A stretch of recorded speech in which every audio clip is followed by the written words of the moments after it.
कान्हा, सावन और भोले बाबा की पूजा। हाँ सखी, आओ बैठो और आप सब भी आंखें मूंद कर बैठिए और हर ज्योतिर्लिंग को एक एक भाव से महसूस करिए। जहाँ लहरें शांत हो वहाँ सोमनाथ मिलते हैं, भक्ति और वैराग्य जहाँ वहाँ मल्लिकार्जुन, जहाँ काल ना ठहरे वहाँ महाकाल है, ओम की ध्वनि जहाँ गूंजे वहाँ ओमकारेश्वर, हिमालय की गोद में विराजते हैं केदारनाथ, जंगलों की शांति में भीमा शंकर, जहाँ मृत्यु भी मोक्ष है वो विश्वनाथ हैं, तीन नेत्रों वाले त्र्यंबकेश्वर हैं, दुख में आश्रय देने वाले वैद्यनाथ हैं, सर्पों के स्वामी है नागेश्वर, रामेश्वरम जहाँ राम ने शिव की पूजा की, और अंत में जहाँ सब शांत हो जाए वहीं से कृष्णेश्वर आरंभ देते हैं। इन सब रूपों में आपको हमारा शत शत नमन है प्रभु। राधे राधे। कान्हा, बाबा का नाम सोमनाथ और ये प्रथम ज्योतिर्लिंग। सखी, ये कथा है चंद्रदेव की। चंद्रदेव ने दक्ष की 27 कन्याओं से विवाह किया, पर प्रेम बस एक रोहिणी से किया। बाकियों की उपेक्षा देख दक्ष ने चंद्र को श्राप दिया 6 रोग का। धीरे धीरे चंद्र क्षीण होने लगे। देव और ऋषियों ने सबने हाथ खड़े कर लिए।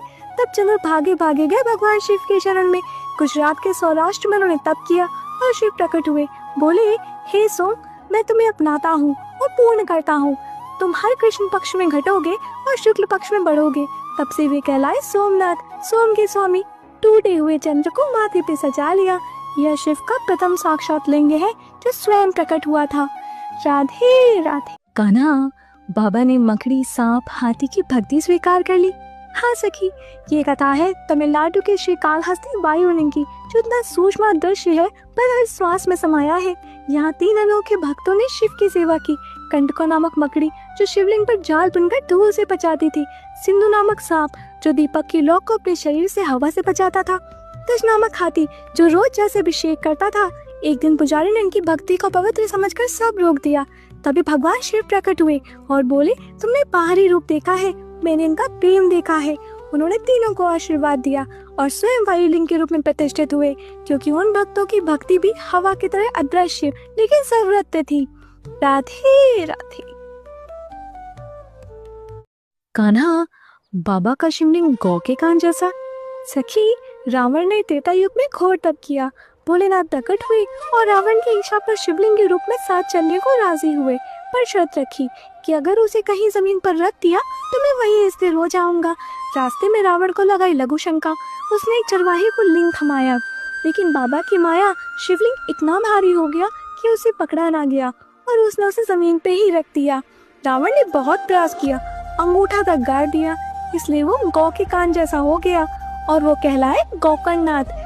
इसे लोग प्रेम से छोटी काशी भी कहते हैं। गोकर्णनाथ कहे सदा शत हंसी जो आए, उसके जीवन में सदा सुख समृद्धि छाए। राधे राधे। कान्हा, ये श्रावण मास में भक्त कंधे पर 2 मटकी वाली कांवड़ लेकर चलते हैं, ये कौन है और इतना कठिन सफर क्यों? सखी, ये भोलेनाथ के कांवड़िए हैं।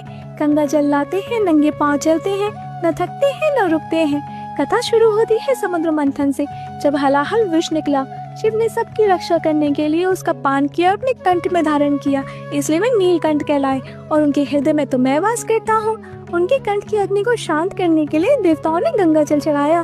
तभी से भक्तों ने व्रत लिया और हर श्रावण में गंगा जल लाकर शिव को अर्पित करते हैं। पर 2 मटकी क्यों? एक में जल और दूसरे में विश्वास। कंधे पर जो प्रेम धरे, मन में ले श्रद्धा का ज्ञान, बोल बम की पुकार पर पिघल जाए भगवान। राधे राधे। ना, उज्जैन के महाकाल कालों के भी काल हैं, उनकी कथा सुनाओ ना। सुनो सखी, वहाँ एक राजा थे चंद्रसेन, शिव के अनन्य भक्त। एक दिन एक गरीब बालक श्रीकर ने उन्हें पूजा करते देखा और उसी पल वो भी शिव में रम गया। उधर कुछ राजाओं ने चंद्रसेन पर हमला कर दिया, क्योंकि उनके पास शिव कृपा से मिली एक दिव्य मणि थी। राजा संकट में थे और श्रीकर जंगल में भूख प्यास से तप कर रहा था। शिव जी ने दोनों की भक्ति देखी और धरती फाड़ कर महाकाल के रूप में प्रकट हुए, शत्रुओं का नाश किया और वचन दिया, अब मैं यही महाकालेश्वर के रूप में सदा रहूंगा। महाकाल सिर्फ शिव नहीं, भक्तों के भय का मानते हैं। जहाँ वो है वहाँ काल भी सिर झुकाता है। यहाँ 51 शक्तिपीठों में से हरि सिद्धि माता भी विराजती है, जहाँ सती की कोनी गिरी थी। इसलिए उज्जैन में सिर्फ शिव का नहीं, शक्ति का भी धाम है सखी। राधे राधे।